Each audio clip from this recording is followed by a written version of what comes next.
अभी जो मैंने बन जाम थे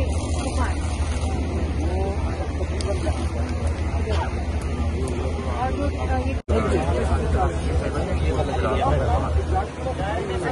बंद में जो आप ये सारा मैडम वो रोड एक्सप्रेस वे 86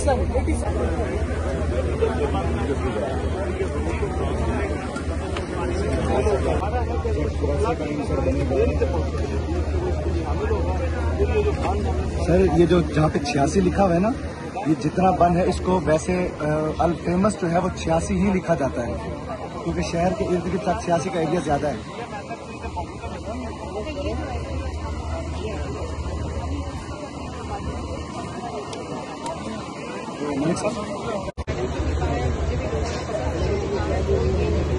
मैडम अब हमने ये किया है कि हमने इसके बावजूद मैडम सिग्नल प्रॉब्लम भी बहुत आ रहे हैं, कोई कन्वेंस नहीं हो रहा, कोई कॉलें नहीं जा रही, कोई भी madam one more request I would like to add का स्ट्रक्चर है और ये शहर में जो प्रेशर है सारा काम हो जाएगा। जो डूबना था वो डूब नहीं जो बन सकते हैं ना, आप उनको बताओ। सबरा निकल जाएगा, वो खाली रकबे पड़े हैं या किसी तरह अभी 50 सालों में वहाँ वो रास्ता मेंटेन है।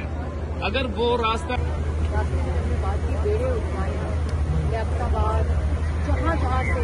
छह बेड़े मैडम ये काम कर रहे हैं, 6 बेड़े काम कर रहे हैं। इस सारी पानी का मैम लोग यहाँ